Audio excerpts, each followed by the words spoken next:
Hello, good evening everyone. स्वागत है आप सभी का आपके प्यारा सा स्टडी प्लेटफॉर्म पे। कैसे हो आप सभी कोई? मैं अनु सर आप सबका वेलकम करता हूं और उम्मीद करता हूं आप सभी कोई मस्त होंगे। सबसे पहले विलंब के लिए क्षमा चाहता हूं, तकनीकी चीजें हैं, थोड़ा सा लेट हो गया, इस वजह से मैं क्षमा चाहता हूं आप सबका। एक बार प्लीज सभी कोई कंफर्म करके बता दीजिए कि ऑडियो क्लियर है ना बच्चों?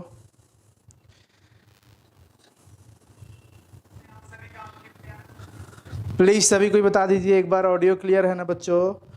यस और नो प्लीज।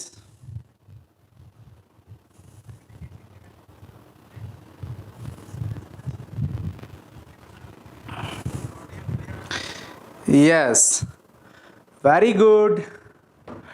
तो आज फाइनली हम स्टार्ट करने जा रहे हैं आप सभी के लिए बिहार विद्यालय परीक्षा समिति 2023 परीक्षा की तैयारी के लिए। हम लोग यहां से सफर स्टार्ट कर चुके हैं और जैसा कि मैंने आपसे कहा था कि जो सफलता बैच थी वो सभी बच्चों को फ्री में हम पढ़ाएंगे। और जो बच्चों का पेमेंट का इशू है, देखो भाई 3 से 4 दिन का वर्किंग डेज रहता है, आपका पैसा वापस चला जाएगा।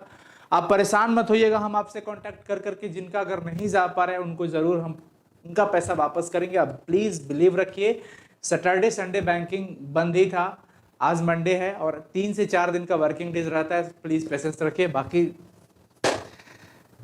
तो चलिए स्टार्ट करते हैं, क्योंकि ये बातें बिल्कुल ये थी कि यार जिसके पास पैसा नहीं है उनका क्या होगा। तो चलिए finally full and final preparation में हम लोग चलते हैं और एक एक चीजों को हम आपको देंगे। सारा कंटेंट आपको मिलेगा, इसलिए बिल्कुल परेशान ना होइएगा। हंसते रहिए, मुस्कुराते रहिए, स्वस्थ रहिए, मस्त रहिए। आज हम लोग पढ़ने वाले हैं चैप्टर 2, क्योंकि चैप्टर 1 का क्वेश्चन आंसर पूरा एक्सप्लेनेशन ऑब्जेक्टिव क्वेश्चन सब करा दिए हैं। तो आज हम लोग करने वाले हैं चैप्टर 2 उसने कहा था। अब पीछे का बैकग्राउंड, वाह हमारा हिंदुस्तान। क्यों? क्योंकि आज का जो चैप्टर है उसने कहा था चंद्रधर शर्मा गुलेरी जी के द्वारा रचित थी। बड़ा जबरदस्त लेसन है। सो प्लीज आप सभी कोई एंड तक जरूर देखिएगा, हमारे साथ अंत तक बने रहेगा। जो जो सवाल मैं पूछूंगा वो समझना बच्चों। मैं हाथ जोड़कर विनती करता हूं, आप सभी कोई पढ़ने के लिए आए हो इस YouTube चैनल पर, और बड़ी ध्यान से पढ़ना, मन लगा करके पढ़ना। क्योंकि ध्यान रखना, मैं उस दिन बोला था कि आपको क्लास करने आना है, हम आपके लिए फ्री में एजुकेशन दे रहे हैं। हिंदी का संपूर्ण हिंदी की तैयारी एकदम फ्री में, यूपी बोर्ड, बिहार बोर्ड, जो भी हो, कोशिश है बस आपका स्नेह चाहिए। फाइनली स्टार्ट करते हैं चैप्टर को। आपके पास पुस्तक होगा ही, और हिंदी 100 मार्क्स चैप्टर 2 उसने कहा था। लेखक के बारे में परिचय जरूर आपको मिलेगा। चंद्रधर शर्मा गुलेरी जी का जन्म 7 जुलाई 1883 को, 12 सितंबर 1922 को इनका निधन हो जाता है। और इनका जन्म राजस्थान के जयपुर में होता है और इनके गांव का नाम होता है गुलेर, जिला कांगड़ा, हिमाचल प्रदेश। और पिताजी का नाम होता है पंडित शिवराम। ये सारी चीजें आप खुद से भी कर सकते हैं। वैसे मैं सारे लेखक का परिचय अलग से कराऊंगा, इसलिए मैं चाहता हूं कि इस चैप्टर के बारे में हम लोग चैप्टर के अंदर चलते हैं। कहां चलते हैं बच्चों? चैप्टर के अंदर चलते हैं बस।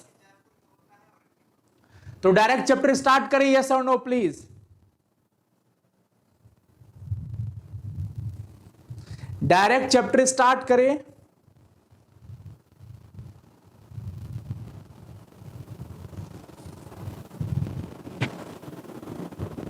यस, चलिए स्टार्ट करते हैं। उसने कहा था जो कहानी है, उसने कहा था क्या है बच्चों? एक कहानी है, इस बात का बिल्कुल ध्यान रखिएगा। यह एक प्रकार की कहानी है। ऑडियो नहीं आ रहा है क्या भाई?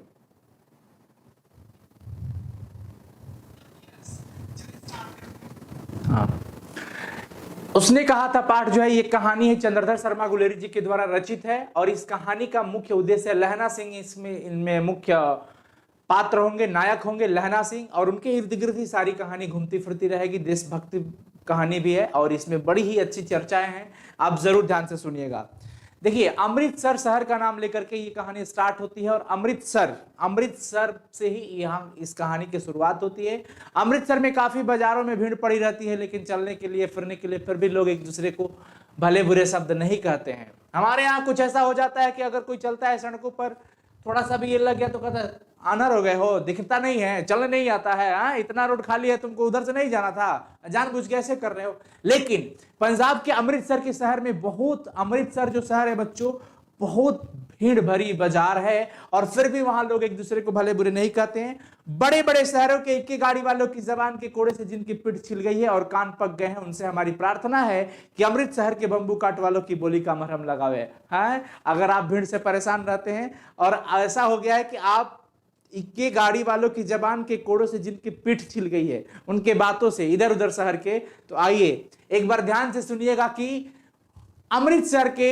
अमृतसर के बंबू काट वाले की जो बोली होती है ना, वो किस प्रकार की होती है। जब बड़े बड़े शहरों की चौड़ी सड़कों पर घोड़े की पीठ को चाबुक से धुनते हुए इक्के वाले कभी घोड़े की नानी से अपना निकट संबंध स्थिर करते हैं, कभी राह चलते पैदल की आंखें ना होने पर तरस खाते हैं, कभी उनके पैरों की उंगलियों को पूरों को चित कर अपने को ही सताया हुआ बताते और संसार भर की ग्लानि निराशा व क्षोभ के अवतार बने नाक की सीध चले जाते हैं, तब अमृतसर में उनकी बिजली वाले तंग चक्करदार गलियों में हर एक लड्ढी वाले के लिए ठहर कर सब्र का समुद्र उमड़ कर बचो खालसा जी, हटो भाई जी, ठहरना भाई, आने दो लाला जी, हटो बचा करते हुए सफेद फेटो खचरों और बतकों गन्ने और खुमचे और भरे वालों के जंगल में राह खेले हैं। देखिए, मैं इतनी लाइन पढ़ दिया, आपको कुछ समझ नहीं आया होगा, परेशान मत होइएगा। लेखक कहना यह चाहते हैं कि आप अगर आपके आसपास या इधर उधर बड़े बड़े शहर वाले सड़क चौड़े हो, फिर भी वहां के बंबू काट वाले इक्के गाड़ी वाले एक से एक बोली लगाते हैं, एक से एक बात बोलते हैं, रास्ते नहीं है, ये नहीं है, वो नहीं है।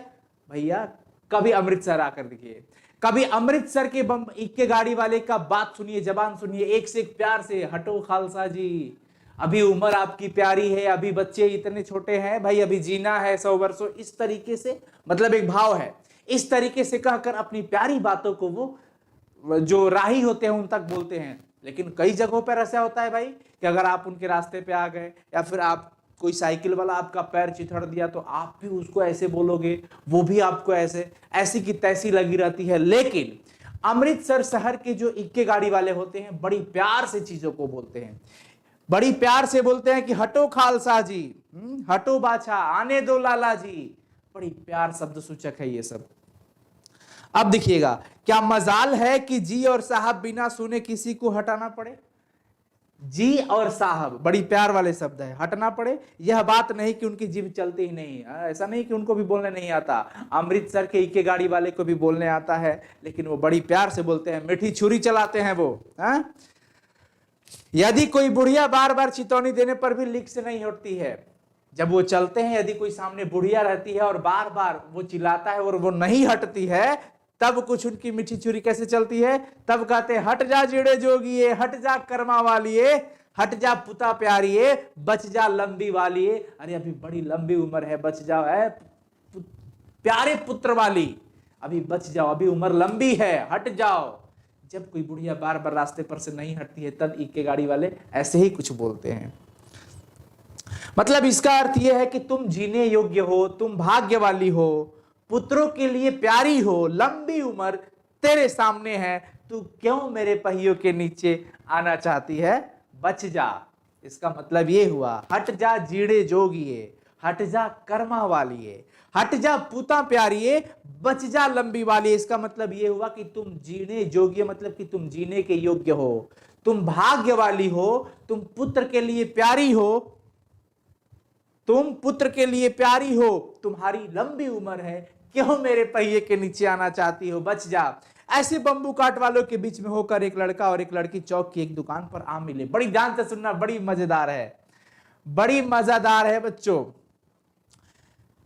तब ऐसे ही बंबू काट वालों के बीच में होकर एक लड़का और एक लड़की चौक की दुकान पर आ मिले।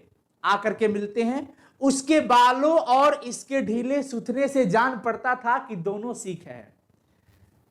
दोनों लड़का और लड़की जो थे वो दोनों सिख हैं। वह अपने मामा के केस धोने के लिए दही लेने आया था। लड़का किसके लिए आया था बच्चों? हेलो बच्चों, आवाज आ रही है ना? हाँ, आवाज आ रही है ना?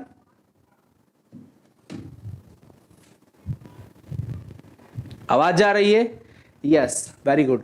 अब देख लो बच्चों, लड़का अपने मामा जी के बाल धोने के लिए दही लेने के लिए आया था और रसोई के लिए वो कुछ सामान लेने आई थी लड़की। दुकानदार एक परदेसी से गूंथ रहा था। एक दुकानदार परदेसी को कुछ दे रहा था, बाहर से जो आए थे, गूंथ रहा था, मतलब उनके सामानों को दे रहा था, जो शेर भर गीले पापड़ियों की गड्डी को गिने बिना हटता नहीं था। पापड़ी बातचीत होती है लड़का और लड़की का, तेरे घर कहां है, मगरे में, और तेरे माझे में। यहां कहां रहती है, बड़ी ध्यान से सुनिएगा, बड़ी प्यार से, यहां से ऑब्जेक्टिव क्वेश्चन आता है। बातचीत स्टार्ट होती है, तेरे घर कहां है, मगरे में और तेरे माझे में। लड़की का गांव मगरे में। अब ध्यान रखना, लड़की का गांव कहां पे है, मगरे में, मगरे मगरे में, और लड़का का गांव कहां पे है, माझे में। लड़का अपना उत्तर देकर पूछता है कि तुम यहां कहां रहती हो, तो लड़की कहती है कि मैं अतर सिंह की बैठक में रहती हूं, वो मेरे मामा है। लड़की के मामा जी का नाम अतर सिंह था, लड़की के मामा जी का नाम अतर सिंह था बच्चों। और लड़का कहता है कि मैं भी मामा के यहां हूं, उनका घर गुरु बाजार में है। उनका घर कहां पे है, गुरु बाजार में। ध्यान रखना बच्चों, लड़की जो है, लड़की का गांव मगरे, लड़की, मैं यहां पर लिख देता हूं, लड़की का गांव कहां पर है, मगरे में, और लड़का का गांव, लड़का का गांव कहां पर है, मांझे में है, मांझे में, और दोनों अपने मामा जी लोग के यहां रहते हैं। इतने में दुकानदार निबट लिया उधर से और इनका सौदा देने लगा। इनकी बातचीत चल रही थी और उधर एक परदेसी जो ठहरा था ना, उसका सामान देकर के दुकानदार फ्री हो गया, अब इनमें आ गया। सौदा लेकर दोनों साथ साथ चले, इनके सामान भी दे दिए दुकानदार जो ये लेने आए थे, और सौदा लेकर दोनों साथ साथ चले। कुछ दूर जाकर लड़के ने मुस्कुरा कर पूछा, लड़का और लड़की सामान लेकर के साथ निकल पड़ते हैं, और कुछ दूर जाकर के लड़के ने मुस्कुरा कर बड़ी प्यार से स्माइल देकर के पूछता है, तेरी कुड़माई हो गई। कुड़माई का मतलब होता है सगाई। कुड़माई का मतलब क्या होता है, सगाई। दूर जाकर लड़के ने मुस्कुरा करके पूछा कि तेरी कुड़माई हो गई। इस पर लड़की कुछ आंखें चढ़ाकर धत कहकर दौड़ गई, और लड़का मुंह देखता ही रह गया। लड़का कहता है, तेरी कुड़माई हो गई, धत कह करके लड़की मुस्कुरा करके निकल जाती है। दूसरे तीसरे दिन सब्जी वाले के यहां, दूध वाले के यहां अचानक दोनों मिल जाते हैं। अचानक जगह जगह पर कभी सब्जी वाला, कभी दूध वाला, कभी मार्केट। महीना भर यही हाल चाल चलता है, नजर का नजर से मेल मिलाप चलते रहता है। 2-3 बार लड़के ने फिर पूछा, तेरी कुड़माई हो गई। लड़का का गांव माझे में, लड़की का गांव मगरे में, और दोनों मामा जी के यहां रहते हैं। फिर कुछ दिन के बाद, महीना दिन ऐसे ही चलता रहा। 2-3 बार लड़के ने पूछा, तेरी कुड़माई हो गई, और उत्तर में वही जवाब मिलता था, धत कह करके लड़की चल जाती थी। एक दिन जब फिर लड़के ने वैसे ही हंसी में चिढ़ाने के लिए पूछा, तब लड़की लड़के की संभावना के विरुद्ध बोली। एक दिन ऐसे ही फिर लड़का पूछता है, तेरी कुड़माई हो गई, तेरी कुड़माई हो गई। लड़की का जवाब आता है, हां हो गई। क्या? लहना सिंह के छाती पे हाथ चल जाते हैं। कब? कल ही तो, देखते नहीं है रेशम से गढ़ा हुआ सालू। कुड़माई हो गई? हां हो गई। कब? कल ही हो गई। देखते नहीं ये रेशम से कढ़ा हुआ सालू जो ओढ़ी हुई हूं। लड़की इतना कह करके भाग जाती है। लड़के ने घर की राह ली। लड़का व्याकुल। अब सोचो, जो लड़का एक लड़की को इतना प्रेम करता हो और अचानक से पता चले यार कि उसकी सगाई हो चुकी है किसी के साथ, उसकी कुड़माई हो गई है किसी के साथ, उसके दिल पर क्या बीतेगा। तुम अपने पे मत लेना बच्चों, समझ रहे हैं। रास्ते में क्या हुआ, लड़के ने घर की राह ली। रास्ते में एक लड़के को मोरी मतलब नाली, हमारे गांव में मोरी कहते हैं। लड़का जब सुनता कि इसकी कुड़माई हो गई, व्याकुल होकर के दौड़कर वहां से भागता है। रास्ते में एक लड़की को मोरी में ढकेल दिया। एक छाबड़ी वाले की दिन भर की कमाई खोई, वो गिरा दिया। एक कुत्ते को पत्थर मारा। गोभी वाले के ठेले में दूध उड़ेल दिया। सामने नहा कर एक औरत आ रही थी, उससे टकरा गया और कह दिया, औरत दिखता नहीं है, अंधे हो गए हो क्या। ये सब सुनकर के बेचारा कहां चला जाता है, घर पहुंच जाता है। दूसरा दृश्य स्टार्ट होता है। ये एक ध्यान रखिएगा, ये बड़ा ही स्टार्टिंग इनिशियल फेज था, बड़ी ही खूबसूरत था। अब देखो दूसरा दृश्य में क्या होता है, लड़ाई वाली दृश्य स्टार्ट हो जाती है। राम राम, यह भी कोई लड़ाई है। देखिए अक्सर लहना सिंह, ये जो लड़का आप देख रहे हो ना, ये वही लड़का लहना सिंह है। और लहना सिंह की पूरी फौज ये लोग लड़ाई में गए हैं। अब यहां से समझिएगा, बड़ी एक एक बातों को अगर आप हिंदी में 100 में 100 लाना चाहते हैं तो पूरी कहानी को अच्छे से समझना पड़ेगा हमारे साथ। राम राम, यह भी कोई लड़ाई है? दिन रात खंदकों में बैठे बैठे हड्डियां अकड़ गई है। अरे बाप रे, खाइयों में बैठे बैठे हड्डी अकड़ गई है। बैठे हुए लड़ने आए थे, यहां बैठा दिया गया।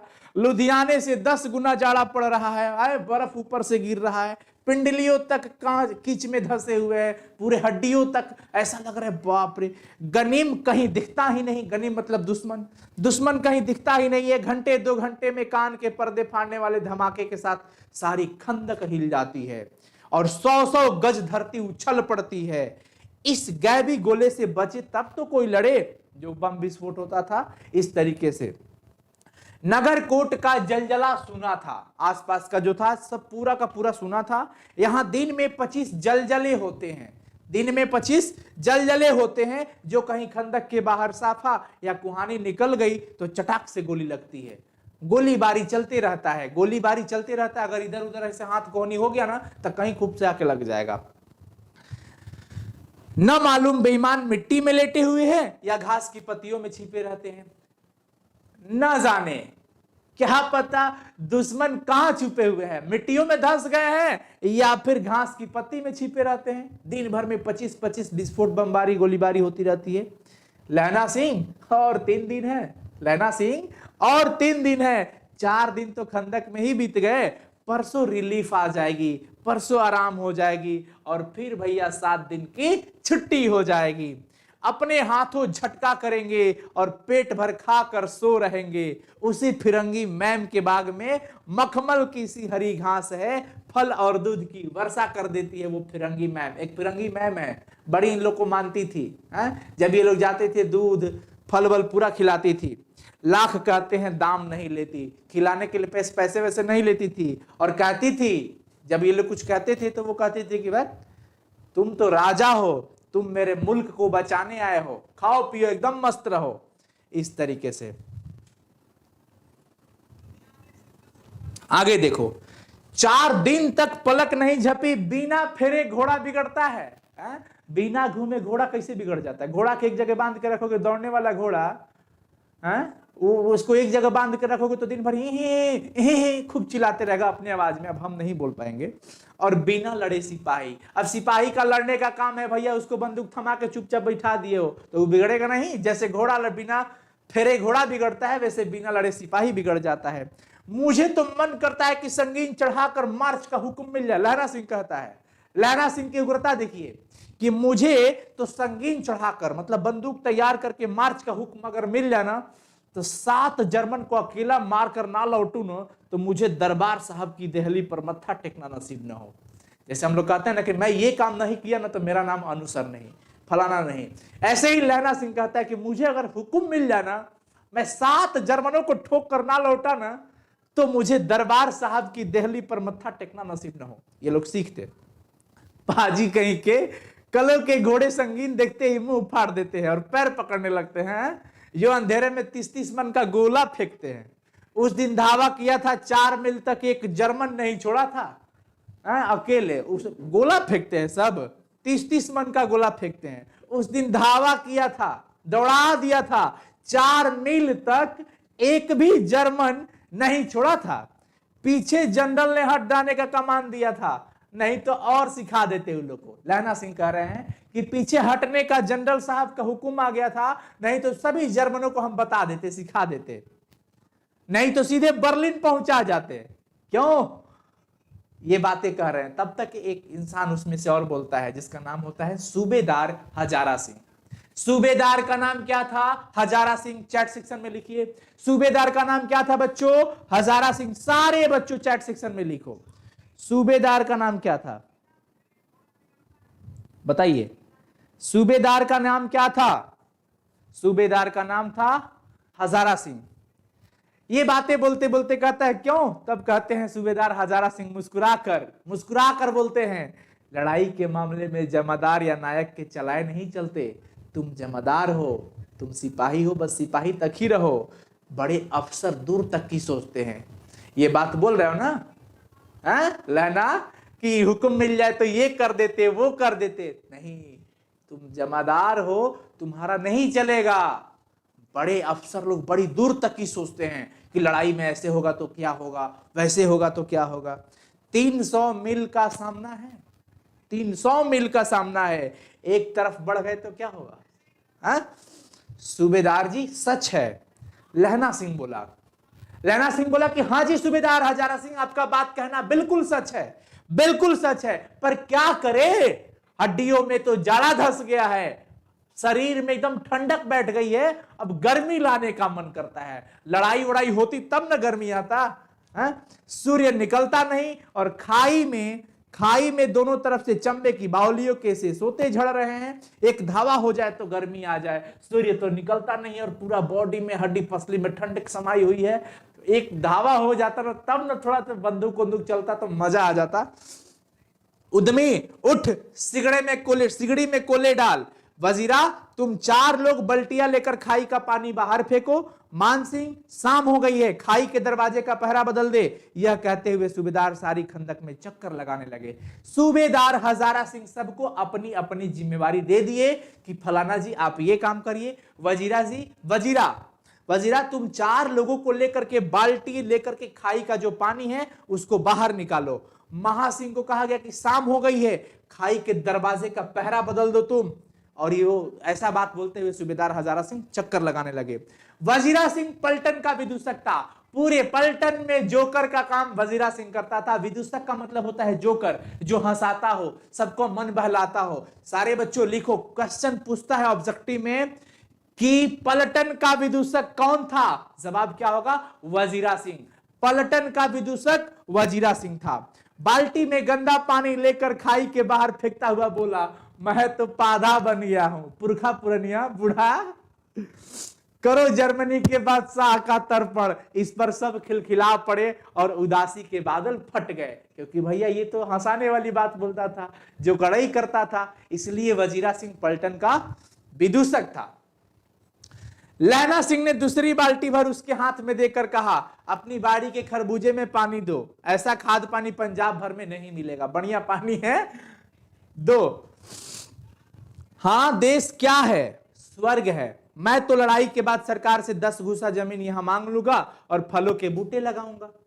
कहता है कि देश क्या है? स्वर्ग है, स्वर्ग। मैं तो लड़ाई के बाद सरकार से ना यहीं पे 10 गुसा जमीन मांग लूंगा और यहीं पे फलों के बूटे लगाऊंगा। लोड़ीहारों को भी यहीं बुला लूंगा, जो प्यारी है ना उसको भी यही बुला लेंगे, या वही दूध पिलाने वाली फिरंगी मैम को भी बुला लेंगे। चुप कर, यहां वालों को शर्म नहीं, ये आपस में बातचीत चल रही है, चुप कर, अब इतना मत बोल, यहां के लोगों को शर्म नहीं। देश देश की चाल है, आज तक मैं उसे समझ न सका कि सिख तमाकू नहीं पीते, सिख तमाकू नहीं पीते, वह सिगरेट देने में हठ करती है, होठों में लगाना चाहती है, और मैं पीछे हटता हूं तो समझती है कि राजा बुरा मान गया, अब मेरे मुल्क के लिए नहीं लड़ेगा। ये बात लहना सिंह कहता है कि सिख तो तंबाकू पीता नहीं, लेकिन वो फिरंगी जो मैम है वो सिगरेट देने में हठ करती है।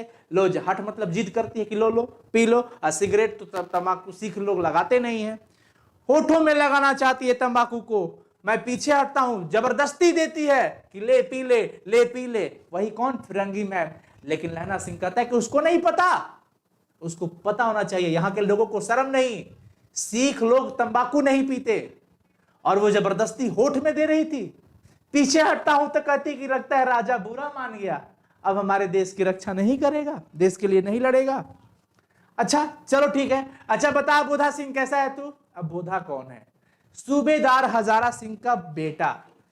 हजारा सिंह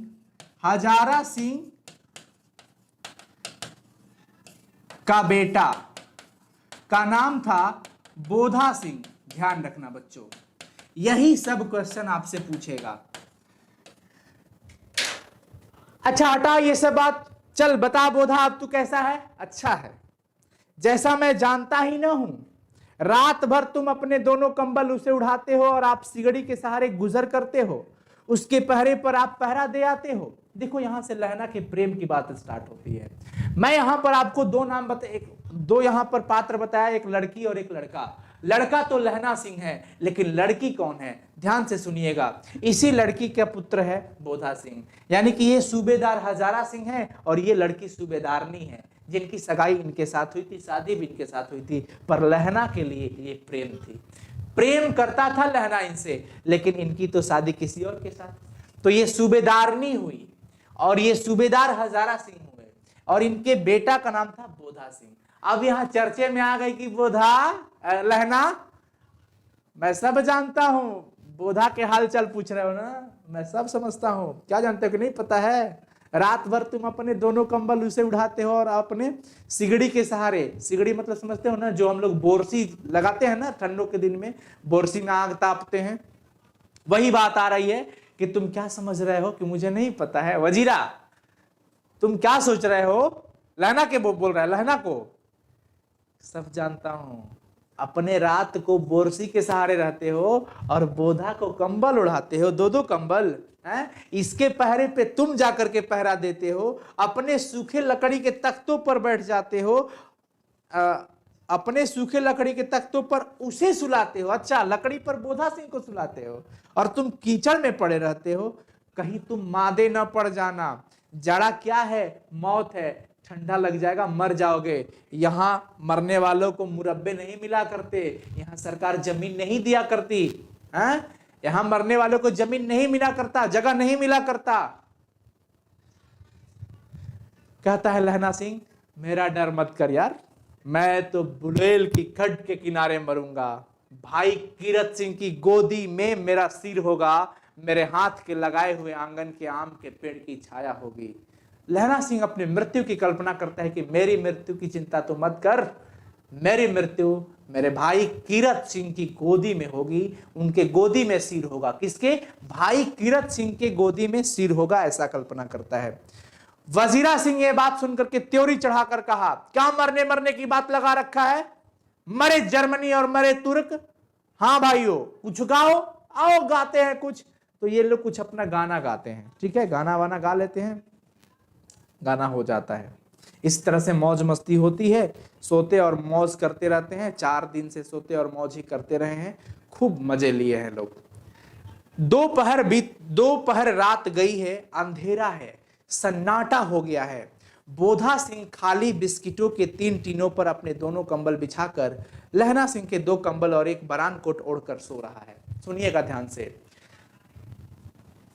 लहना सिंह सूबेदारनी से प्रेम करता था, सूबेदारनी का बेटा था बोधा सिंह। सारी कहानी एकदम रिलेट करती है।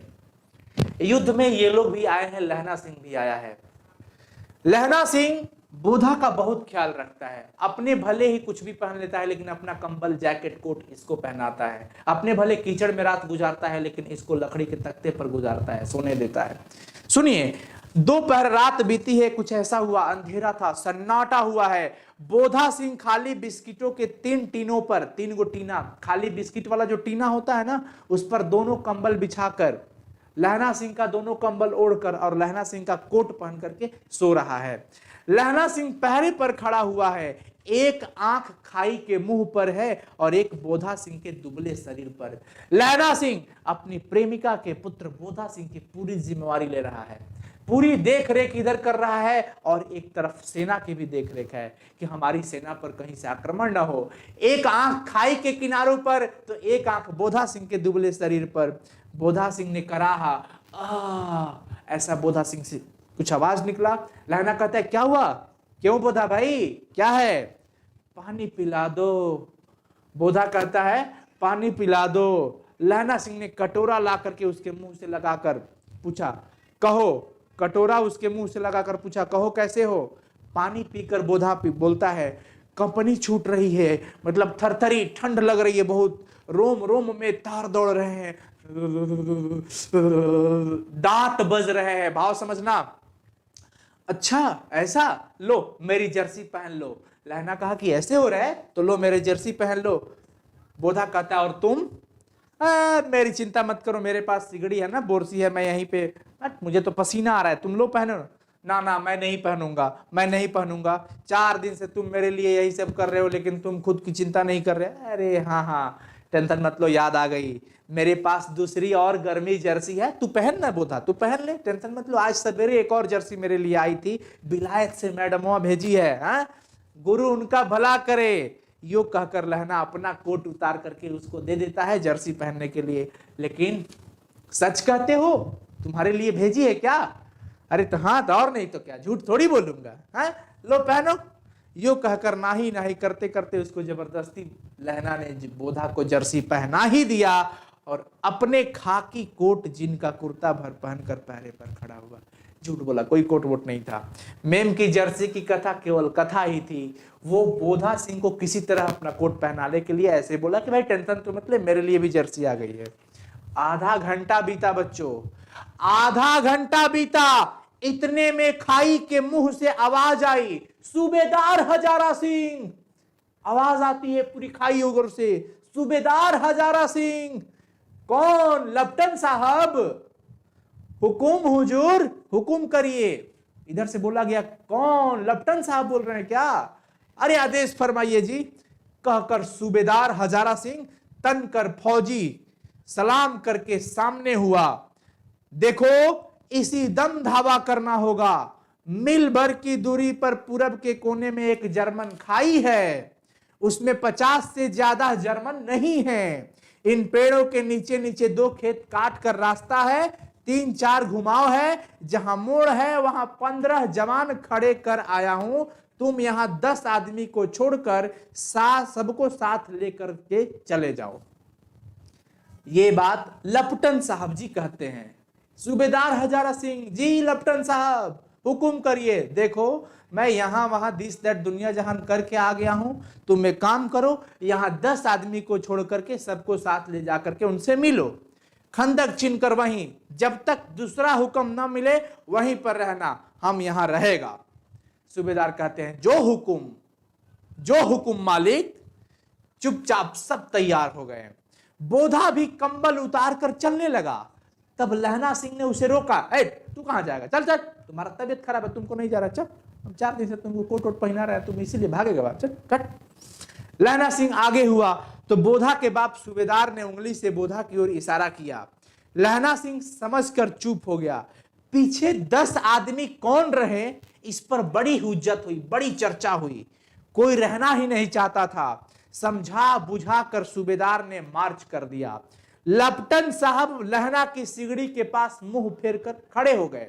देखो बच्चों, यहां पे बड़ी कहानी मोड़ ले गई। लेफ्टिनेंट साहब तो आए थे, लेफ्टिनेंट साहब सूबेदार हजारा सिंह को तो बता दिए। सूबेदार हजारा सिंह को बता दिए कि देखो, यहां वहां दिस दैट दुनिया जान करके आया हूं, तुम यहां से बाकी सब 10 को छोड़ करके बाकी को लेके तुम उधर जाओ। भाई 10 यहां रहे कौन पीछे? अब क्या हुआ कि लेफ्टिनेंट साहब जहां लहना की सिगड़ी थी, बोरसी थी, वहां पर मुंह फेर कर खड़े हो गए और जेब से सिगरेट निकालकर सुलगाने लगे। 10 मिनट बाद उन्होंने लहना की ओर हाथ बढ़ाकर कहा, लो लो लो, तुम भी पियो। लहना को दे रहे हैं। आंख मारते मारते लहना सब समझ गया। मुंह का भाव छिपा कर बोला, लाओ साहब। लहना तो सब समझ गया, क्योंकि जो सिख होते हैं ना, वो तंबाकू सिगरेट नहीं पीते। लेकिन ये कैसा आदमी है? ये हमारे लेफ्टिनेंट साहब नहीं है, ये लेफ्टिनेंट का भेष पकड़ के आया है और ये सिगरेट पी रहा है। क्या समझा कि नहीं पकड़ेंगे है? और हमको भी सिगरेट दे रहा है। लाओ साहब। भाई उसको पता भी तो नहीं चलना चाहिए कि पकड़ा गए हैं। माथा ठनक गया लहना का, माथा ठनक गया। लेफ्टिनेंट साहब के पट्टियों वाले बाल एक दिन में कहां उड़ गए? अरे उनके तो बाल थे, उनके बाल कहां उड़ गए? हैं? उनकी जगह कैदियों के से कटे हुए बाल कहां से आ गए? कैदियों जैसे बाल ना। ये लेफ्टिनेंट नहीं है, ये हमारे लेफ्टिनेंट साहब नहीं है। ये धोखा हुआ है हमारे साथ, ये हमारे साथ धोखा हुआ है। शायद साहब शराब पिए हुए हैं, उन्हें बाल कटाने का मौका मिल गया है। लहना सिंह ने जांचना चाहा, सोचा कि ओ लगता है ये हो सकता है अपने ही लेफ्टिनेंट साहब होंगे, शराब और पी लिए हैं का। अच्छा रुको, एक काम करते हैं, जांचते हैं बड़ा इनको। क्यों साहब, हम लोग हिंदुस्तान कब जाएंगे? कुछ बातचीत करता है लहना उनके साथ। लड़ाई खत्म होने पर क्यों, क्या यह देश पसंद नहीं है? ओ, लहना को गेस हुआ, अरे क्या यह देश पसंद नहीं है? यहां पर नहीं साहब, शिकार के मजे वे कहां।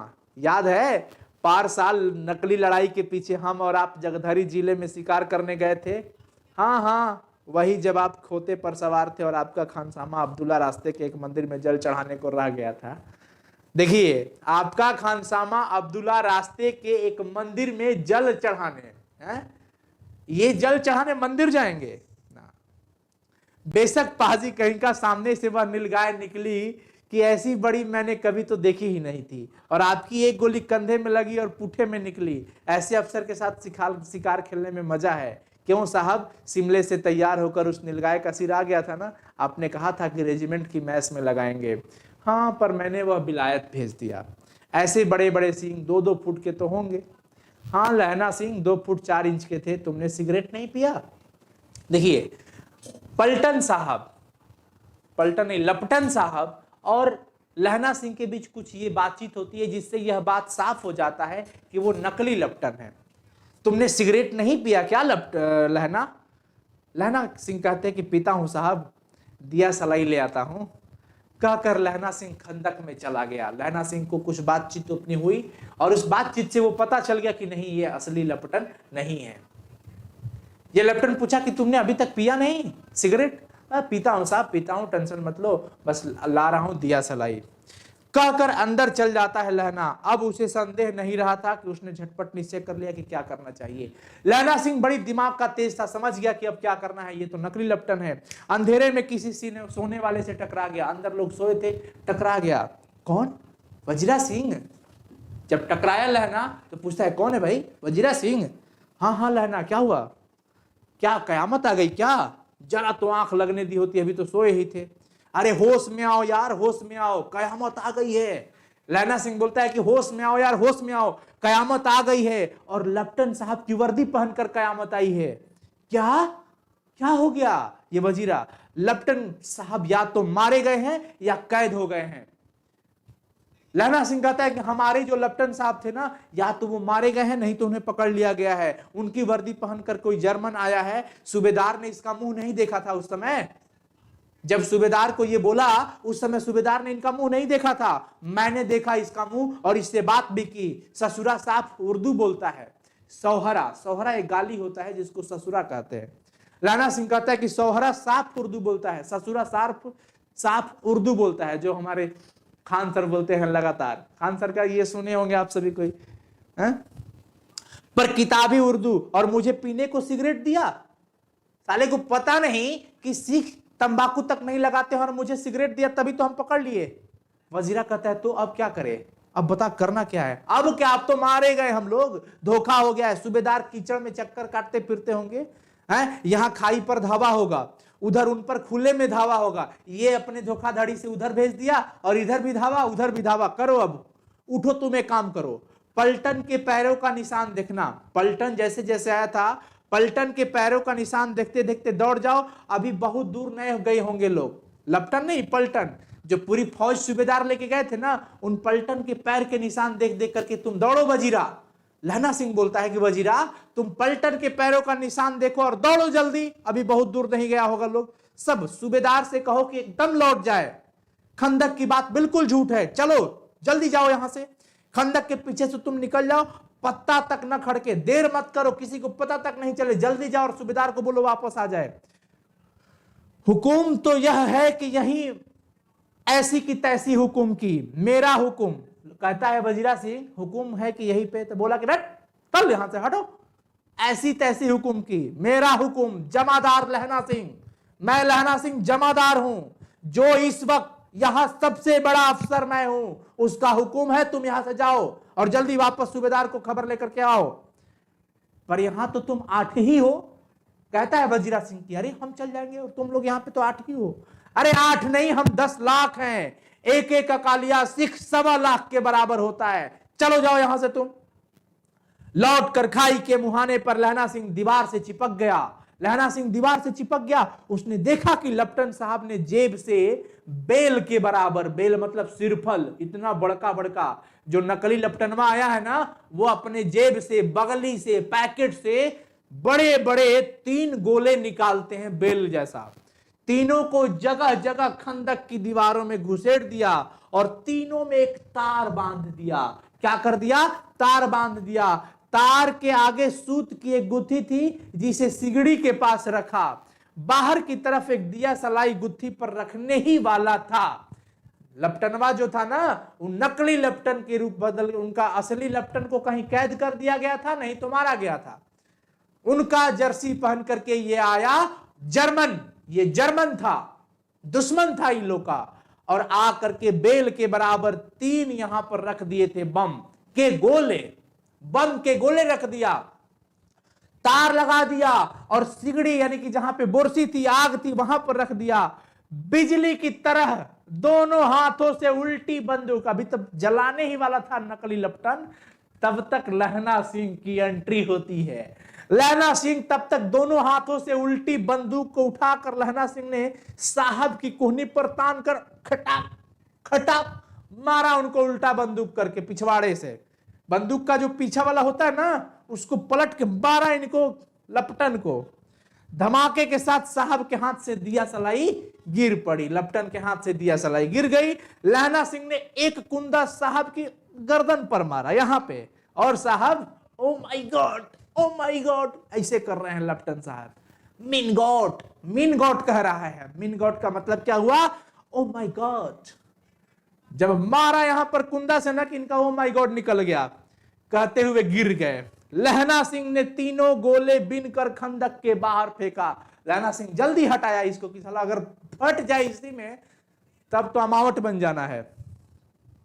जेबों की तलाशी ली, लहना सिंह इनका जेब देखा, 3-4 लिफाफे और एक डायरी निकालकर उन्हें अपनी जेब के हवाले किया। 3-4 लिफाफे और एक डायरी निकालकर उन्हें अपनी जेब के हवाले किया। साहब की मूर्छा हटी, साहब तो बेहोश हो गए थे। लहना सिंह हंसकर बोला, क्यों लेफ्टन साहब, मिजाज कैसा है? जैसे हम लोग गांव में कभी कभी बचपन में मार खाते थे ना, जैसे एक छोटा भाई मार खा गया तो पूछते थे कैसा लगा, तीत लगा कि मीठा लगा। वैसे ही आकर लहना सिंह पूछता है, क्यों लेफ्टन साहब, मिजाज कैसा है? आज मैंने बहुत बातें सीखी। यह सीखा कि सिख सिगरेट पीते हैं, बेवकूफ लोल कहीं का। तू क्या समझा, तू पहले ही गलती कर बैठा था। मैं तो आज देख रहा हूं कि सिख सिगरेट पीते हैं। यह सीखा कि जगाधरी के जिले में नीलगायें होती है, जबकि वहां ऐसा कुछ नहीं था। और तो और उनके 2 फुट 4 इंच के सींग होते हैं। अरे लोल कहीं के लेफ्टन। यह सीखा कि मुसलमान खानसामा मूर्ति पर जल चढ़ाते हैं, कभी नहीं। लेफ्टन साहब खोते पर चढ़ते हो, पर यह तो कहो ऐसी साफ उर्दू कहां से सिखाए हो? उर्दू तो बड़ा अच्छा बोल लेते हो। हमारे लेफ्टन साहब तो बिना डैम के 5 लफ्ज भी नहीं बोला करते थे, लेकिन तू तो बड़ा अच्छा उर्दू बोल लेता था, लेकिन पकड़ा गया। लहना ने पतलून की जेबों की तलाशी नहीं ली थी। पतलून के जेबों की तलाशी लहना ने लेफ्टन की नहीं ली थी। अब देखो, साहब ने मानो जाड़े से बचाने के लिए दोनों हाथ जेब में डाले। लेफ्टन साहब अपना दोनों हाथ जेब में डालता है। लहना सिंह कहता गया, चलाक तो बड़े हो, पर माझे का लहना इतने बरस लेफ्टन साहब के साथ रहा है, उसे चकमा देने के लिए 4 आंखें चाहिए। बड़ी चालाक निकले साहब तुम। लेकिन जानते हो तुम किससे पंगा ले बैठे थे? अरे बहुत दिनों से लेफ्टन साहब के साथ थे। मांझे का ये लहना, मेरा गांव मांझे में है, इसे बेवकूफ मत समझो। 3 महीने हुए, सुन लो लेफ्टन, 3 महीने हुए, एक तुर्की मौलवी मेरे गांव में आया था। सुन लो कहानी बताता हूं तुमको।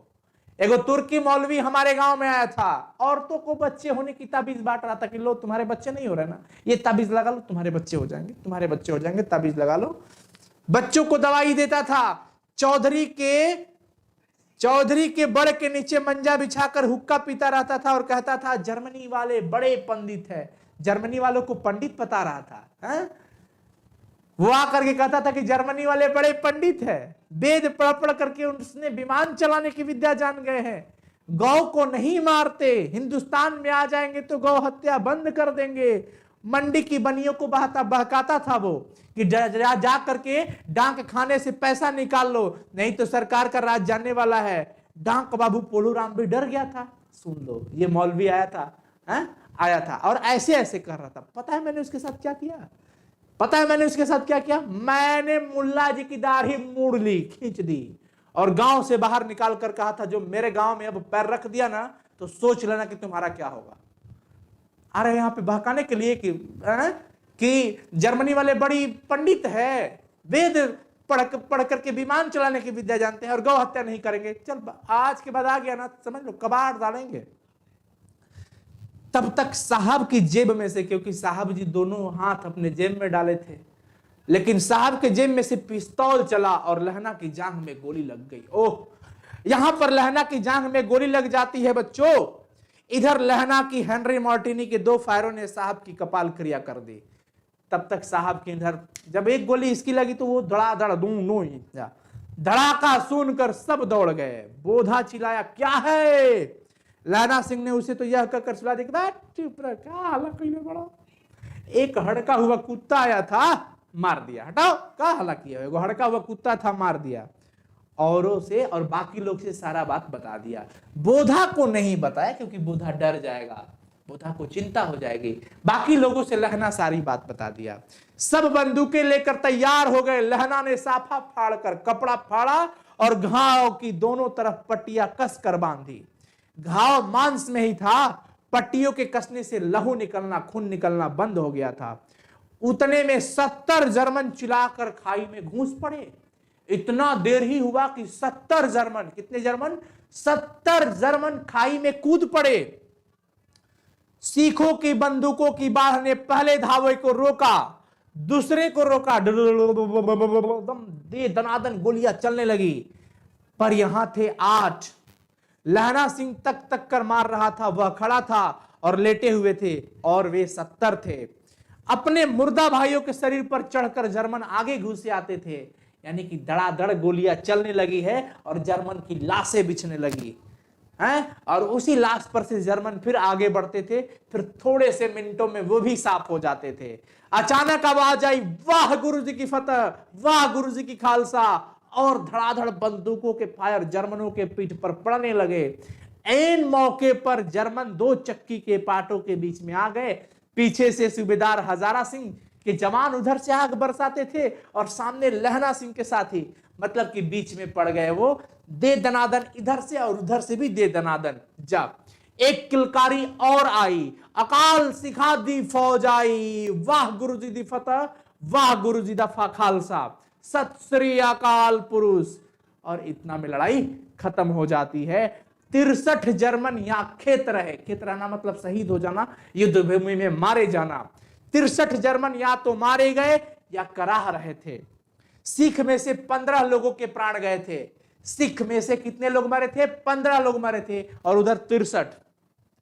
सूबेदार के दाहिने कंधे में से गोली आर पार। बच्चों अगर अच्छा लग रहा हो तो प्लीज लाइक करिएगा, अगर अच्छा लग रहा हो तो लाइक करिएगा। सुनिए, सूबेदार के दाहिने कंधे में से गोली आर पार निकल गई। लहना सिंह की पसली में एक गोली लगी, उसने घाव को खंदक की गिल्ली मिट्टी से पूरा पूर कर लिया और बाकी का साफा कसकर कमर बंद की तरह लपेट लिया। किसी को खबर तक न हुई कि लहना का दूसरा घाव भारी घाव लगा है। लहना की फिर पसली में गोली लग जाती है और किसी तक को पता नहीं चलने दिया लहना सिंह। अब देखो बच्चों, बड़ा ही जबरदस्त यहां से सीन स्टार्ट होता है, प्लीज अंत तक सुन के जाइएगा। ऐसा हुआ कि लड़ाई के समय चांद निकल आया था, ऐसा चांद जिसके प्रकाश से संस्कृत कवियों का दिया हुआ छई नाम सार्थक होता है। और हवा ऐसी चल रही थी कि बाण भट्ट की भाषा में दंत वीणोपदेशाचार्य कहलाती है। मतलब चांद हो गया था, बड़ा अजीब सा माहौल बन गया था। वजीरा सिंह कह रहा था कि कैसे मन भर फ्रांस की भूमि मेरे भुट्टो से चिपक रही थी जब मैं दौड़ा दौड़ा सूबेदार के पीछे गया था। वजीरा सिंह कह रहा था कि मैं दौड़ा दौड़ा कैसे, जूते में मेरे इतने फ्रांस के मिट्टी, वहां की मिट्टी मेरे जूते में चिपक रही थी, मैं कैसे कैसे दौड़ दौड़ करके भाग भाग करके सूबेदार के पीछे गया था। सूबेदार लहना सिंह से सारा हाल सुन और कागजात पाकर उसकी तुरंत बुद्धि को सराह रहे थे और कह रहे थे कि तू ना होता तो आज सब मारे जाते। लहना सिंह से सारी जानकारी सुन करके सूबेदार कहते हैं, कौन कहता है बच्चों? सूबेदार हजारा सिंह कहते हैं कि लहना, अगर आज तू नहीं होता तो हम सब मारे जाते, आज हम सब मारे जाते, तू नहीं होता तो। इस लड़ाई की आवाज 3 मील दाहिनी ओर की खाई वालों ने सुन ली थी।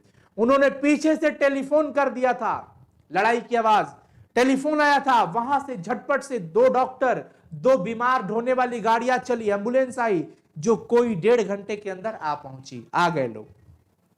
फील्ड अस्पताल नजदीक में था, सुबह होते होते वहां पहुंच जाएंगे। इसलिए मामूली पट्टी बांधकर एक गाड़ी में घायल लिटाए गए और दूसरी में लाशें रखी गई।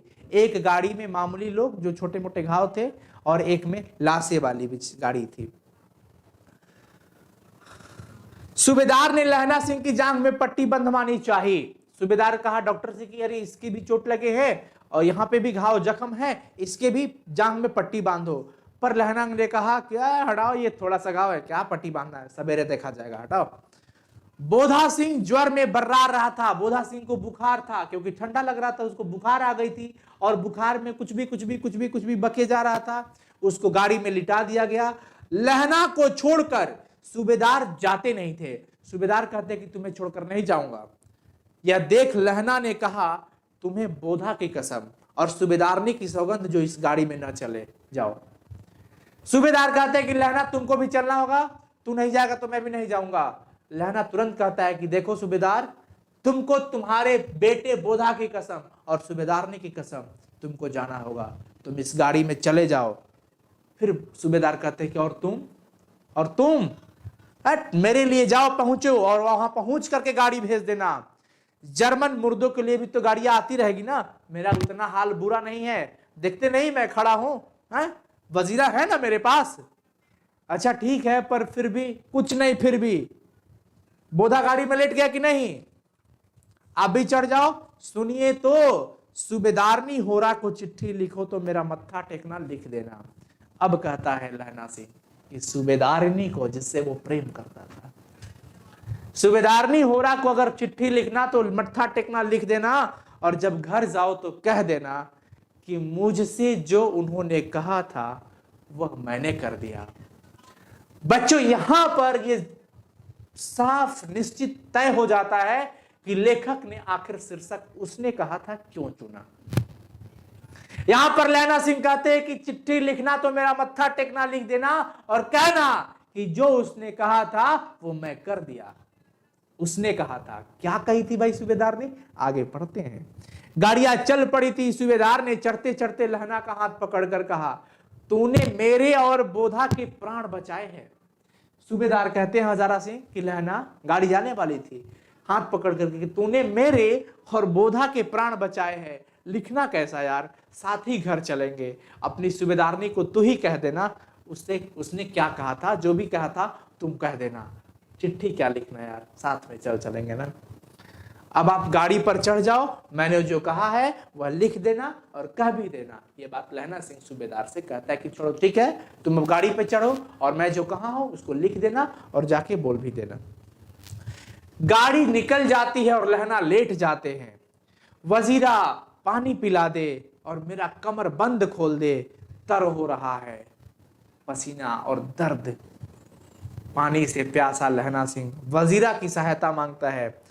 मृत्यु जब आती है बच्चों, तो मृत्यु के कुछ पहले पूरी यादें साफ साफ आने लगती है, पूरी स्मृति साफ हो जाती है, जन्म भर की घटनाएं एक एक करके सामने आने लगती है, सारे दृश्य के रंग साफ होने लगते हैं, समय की धुंध बिल्कुल अब हट जाती है। कब? जब मृत्यु नजदीक आता है तब।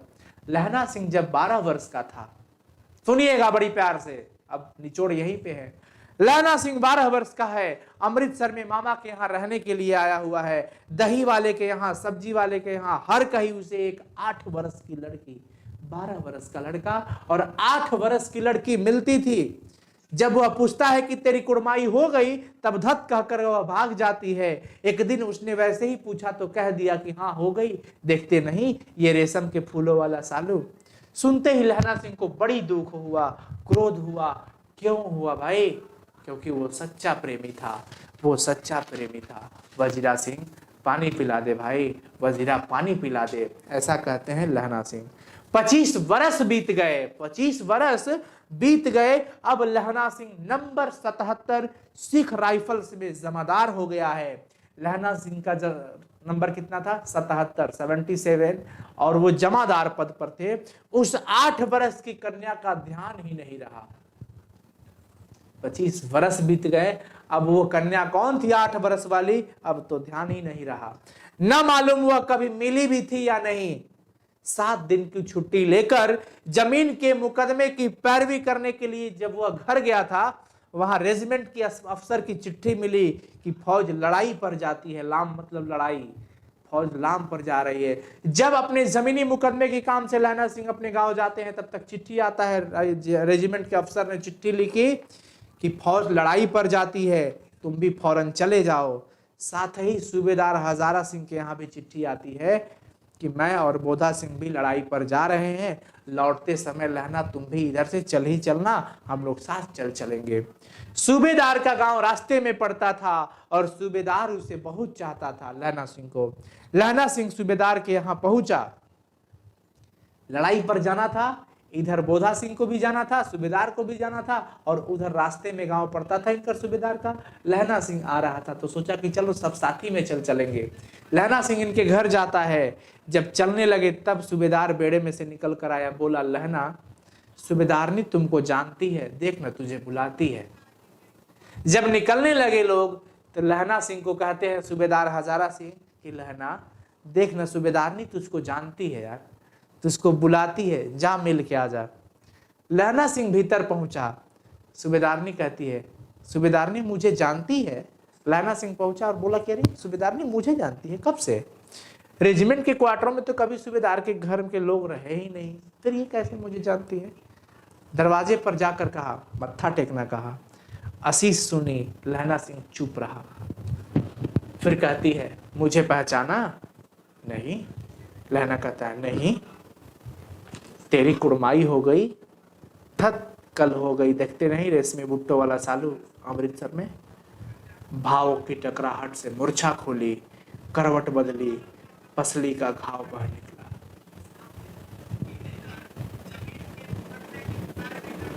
जब कहती है सूबेदार ने कि मैं वही हूं, याद है जब मैं बोला कर तुम पूछते थे तेरी कुड़माई हो गई, धत कह करके, या फिर कल हो गई, देखते नहीं रेशम से रेशमी भुट्टो वाला सालू। ये बातें याद आ रही है फिर से लहना को ये बात याद आ रही है। कहता है वजीरा पानी पिला, उसने कहा था सपना चल रहा है। सूबेदारनी कह रही है मैंने तेरे को आते ही पहचान लिया था, मैंने तेरे को आते ही पहचान लिया। एक काम कहती हूँ, मेरे तो भाग फूट गए। सरकार ने बहादुरी का खिताब दिया है, लायलपुर में सरकार ने हमें जमीन भी दी है। आज नमक हलाली का मौका आया है, पर सरकार ने हम तिमियों की घघरिया पलटन क्यों न बना दी। तिमियों मतलब बहुरिया, लड़कियों का, स्त्रियों का। कहती है लहना सिंह से सूबेदारनी कि सरकार हम लोग की भी एक फौज बना देती, पलटन बना देती, तो हम लोग भी जाकर के लड़ाई पे जाते। एक ही तो बेटा है, फौज में भर्ती हुए उसे 1 बरस हुआ है। सूबेदारनी कह रही है लहना सिंह से कि मेरा तो अब एक ही बेटा है और फौज में भर्ती हुए सिर्फ उसे 1 ही बरस हुआ, उसके पीछे और 4 हुए पर एक भी जिंदा नहीं बचे, सब मारे गए। सूबेदारनी कह करके रोने लगती है। अब दोनों जाते हैं, मेरे भाग जाने। तुम्हें याद है, दोनों मतलब कौन? मेरा सुहाग यानी कि पति हजारा सिंह सूबेदार और मेरा गोद बेटा बोधा, अब ये दोनों लड़ाई पर जा रहे हैं, न जाने मेरा भाग क्या होगा। तुम्हें याद है लहना, एक दिन टांगे वाले का घोड़ा दही वाले की दुकान के पास बिगड़ गया था? बचपन की बात, यहाँ वाली बात याद है लहना तुमको? एक दिन टांगे वाले का घोड़ा दही वाले के दुकान पर बिगड़ गया था। तुमने उस दिन मेरे प्राण बचाए थे लहना। आप घोड़े की लातों में चले गए थे और मुझे उठाकर दुकान के तख्ते पर खड़ा कर दिया था। तुमने जैसे उस दिन मेरी जान बचाई थी लहना, वैसे इन दोनों का जान बचाना। यह मेरी भिक्षा है, तुम्हारे आगे मैं आंचल पसारती हूँ। ऐसा बात बोलती है सूबेदारनी। तुम्हारे आगे मैं आंचल पसारती हूँ, जैसे तुमने उस दिन मेरी जान बचाए थे, वैसे ही हमारे इन दोनों लोगों का, सूबेदार हजारा सिंह पति और मेरा बेटा बोधा का जान बचा लेना। मैं तुम्हारे आगे आंचल पसारती हूँ, भीख मांगती हूँ तुमसे। रोती रोती सूबेदारनी ओबरी में चली जाती है। लहना भी आंसू पोंछते हुए बाहर आता है। ये सब बातें याद आ रही है क्योंकि मृत्यु का समय हो रहा है लहना सिंह का, और सारी बातें ध्यान में आ रही है। वजीरा सिंह पानी पीला, उसने कहा था, देखो शीर्षक, उसने कहा था, ये बात सूबेदारनी ने कहा था कि जैसे तुमने मेरी जान बचाई थी उसी प्रकार हजारा सिंह और बोधा सिंह का जान बचाना। और देखो बच्चों, अभी तक आपने क्या देखा कि सही सलामत हजारा सिंह और बोधा सिंह का इतना ख्याल आखिर लहना क्यों रखता था? क्योंकि सूबेदारनी का पुत्र था वो, और सूबेदारनी ने उसे वचन दी थी और वो वचन को स्वीकार किया था। लहना सिंह की पूरी निष्ठा थी, पूरी जिम्मेवारी थी, पूरा कर्तव्य था कि वो रहना सूबेदार हजारा सिंह और उनके बेटे बोधा सिंह की जान की रक्षा करे। अपनी जान की बाजी खेल करके, अपनी जान की परवाह न करके इन दोनों की रक्षा करना, ये एक इंसान का बहुत बड़ा धर्म है और कर्म है। वो गुण लहना सिंह में पाए जाते हैं। धन्य है लहना सिंह आप। लहना सिंह का सिर अपनी गोद में रखे वजीरा सिंह बैठा है। लहना सिंह का सिर किसके गोद में है? वजीरा सिंह के गोद में है। जब मांगता है पानी तब पिला देता है पानी। आधा घंटे तक लहना चुप रहा, फिर बोला, कौन? कीरत सिंह। क्यों? क्योंकि लहना सिंह चाहता था कि मेरी मृत्यु भाई कीरत सिंह की गोद में होगी। जब मैं मरूंगा तब मेरा सिर उनके गोद में होगा, भाई कीरत सिंह की गोद में होगा। लेकिन यहां तो स्थिति ऐसी बनी है कि वजीरा सिंह के गोद में है। आधा घंटा तक लहना चुप रहा, सोच रहा है कि मैं तो कीरत सिंह के गोद में हूं ना। कौन? कीरत सिंह। वजीरा ने कुछ समझकर बोला, हाँ। वजीरा लगा, वजीरा तो कीरत तो थे नहीं वहां। वजीरा खुद को ही बोल रहा कि हाँ। तो कहता है लहना सिंह कि भैया मुझे और ऊंचा कर ले, अपने पट पर मेरा सिर रख ले। वजीरा ने वैसा ही किया। लहना को लग रहा है कि कीरत सिंह है, भैया कह रहा है। लहना और कीरत के बीच का संबंध भैया का रहा है। हाँ हाँ बस ठीक है, अब ठीक है, तुमने बढ़िया कर लिया, बस पानी पिला दे। बस अब के हाड़ में, हाड़ मतलब आषाढ़, हाड़ मतलब क्या हो गया? आषाढ़ का महीना जो होता है ना, अब के आषाढ़ में यह आम खूब फलेगा। चाचा भतीजा दोनों यहीं बैठकर तुम लोग आम खाना। जितना बड़ा तेरा भतीजा है उतना ही यह आम है। जिस महीने उसका जन्म हुआ था उसी महीने मैंने इसे लगाया था। वजीरा सिंह के आंसू टपक टपक रहे थे। वजीरा सिंह यह बात सुनकर के रोने लगा। आंख भर गए हमारे भी, आंसू टपक रहे थे। कुछ दिनों के बाद अखबारों में लोगों ने पढ़ा, फ्रांस और बेल्जियम 68वीं सूची, मैदान में घावों से मरा नंबर 77 सिख राइफल्स जमादार लहना सिंह। अंतिम सूचना छप जाती है लहना सिंह की मृत्यु की। प्यारे बच्चों, आपका यह चैप्टर समाप्त होता है और मैं उम्मीद करता हूं कि अगर आप बड़ी ध्यान से सुने होंगे तो चैप्टर अच्छे से आपको समझ में आया होगा। कहीं कोई परेशानी नहीं होगी कि हमने कोशिश किया कि पूरा भाव को चित्रात्मक करके उसी तरीके से आपको समझा दिया जाए। कैसा रहा आज की क्लास जरूर कमेंट सेक्शन में कमेंट करके बताइएगा। हंसते रहिए, मुस्कुराते रहिए, स्वस्थ रहिए, मस्त रहिए। और फिर लेकर के आऊंगा इसका ऑब्जेक्टिव क्वेश्चन, सब्जेक्टिव क्वेश्चन, लेखक का परिचय। बहुत बहुत शुक्रिया आप सबका। जरूर कमेंट करिएगा। और चैप्टर से बहुत कुछ सीखने को मिला। देखो, लहना सिंह सच्चा प्रेमी थे। आजकल क्या है, सुखावा प्रेमी थोड़ी है कि मोबाइल में रिचार्ज करवा दो तो हमारा बढ़िया प्रेमी है, मार्केट घुमा दिए, जाकर के सूप पिला दिए, जाकर के चाउमीन बर्गर खिला दिए तो प्रेमी हो गए ना। सच्चा प्रेमी लहना सिंह, देख रहा है ना कितनी बड़ी निष्ठा थी, कर्तव्य इनका कैसा था, किस प्रकार का था। ये कर्मवीर भी हैं। अपने कर्मों से सूबेदारनी ने जो कहा था उसकी बातों को पूरा करने का इन्होंने ठान लिया और कर दिया। तो इंसान को यही होना चाहिए, ईमानदार बनिए। वचन अगर कोई आपको किसी काम की जिम्मेवारी दिया है तो उसको अपनी जिम्मेवारी समझकर बिल्कुल करिए, पूरा करिए, है ना। चलो बच्चों, इस चैप्टर को लेकर के आप जरूर कमेंट करिएगा कि आज का क्लास कैसा लगा आपको। बाकी तो मिलते हैं फिर हम लोग अगले क्लास में। और हंसते रहिए, मुस्कुराते रहिए, खूब मन लगा करके पढ़िए। इंडियन आर्मी जय हो, जय हिंद, जय भारत। इंतजार रहेगा आपके कमेंट का हमारे लाइव सेशन एंड होने के बाद। Thank you so much, God bless you. हंसते रहिए, मुस्कुराते रहिए, स्वस्थ रहिए, खूब मस्त रहिए, आगे बढ़ते रहिए। All the very best, love you.